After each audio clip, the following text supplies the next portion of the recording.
Évangile de Jésus-Christ selon saint Matthieu, chapitre 5, versets 17 à 37. En ce temps-là, Jésus disait à ses disciples, « Ne pensez pas que je sois venu abolir la loi ou les prophètes. Je ne suis pas venu abolir, mais accomplir. Amen, je vous le dis. Avant que le ciel et la terre disparaissent, pas un seul iota, pas un seul trait ne disparaîtra de la loi, jusqu'à ce que tout se réalise. Donc, celui qui rejettera un seul de ces plus petits commandements et qui enseignera aux hommes à faire ainsi sera déclaré le plus petit dans le royaume des cieux. Mais celui qui les observera et les enseignera, celui-là sera déclaré grand dans le royaume des cieux.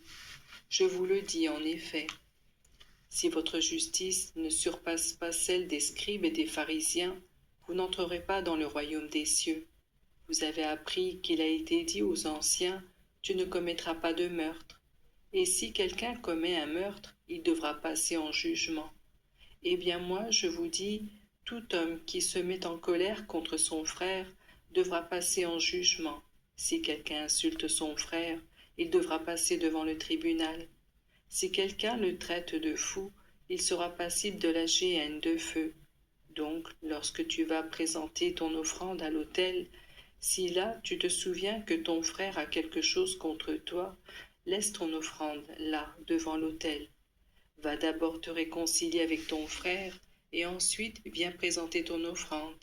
Mets-toi vite d'accord avec ton adversaire pendant que tu es en chemin avec lui, pour éviter que ton adversaire ne te livre au juge, le juge aux gardes, et qu'on ne te jette en prison.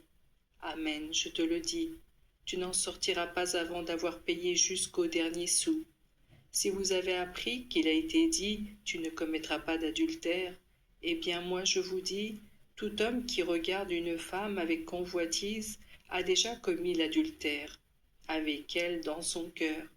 Si ton œil droit entraîne ta chute, arrache-le et jette-le loin de toi, car mieux vaut pour toi perdre un de tes membres que d'avoir ton corps tout entier jeté dans la géhenne. Et si ta main droite entraîne ta chute, coupe-la et jette-la loin de toi, car mieux vaut pour toi perdre un de tes membres que d'avoir ton corps tout entier qui s'en aille dans la géhenne. Il a été dit également, si quelqu'un renvoie sa femme, qu'il lui donne un acte de répudiation, eh bien moi je vous dis, tout homme qui renvoie sa femme, sauf en cas d'union illégitime, la pousse à l'adultère. Et si quelqu'un épouse une femme renvoyée, il est adultère. Vous avez encore appris qu'il a été dit aux anciens, « Tu ne manqueras pas à tes serments, mais tu t'acquitteras de tes serments envers le Seigneur. » Eh bien moi, je vous dis de ne pas jurer du tout, ni par le ciel, car c'est le trône de Dieu, ni par la terre, car elle est son marchepied, ni par Jérusalem, car elle est la ville du grand roi. Et ne jure pas non plus sur ta tête, parce que tu ne peux pas rendre un seul de tes cheveux blancs ou noirs. Que votre parole soit oui si c'est oui, non si c'est non. Ce qui est en plus vient du mauvais. Amen.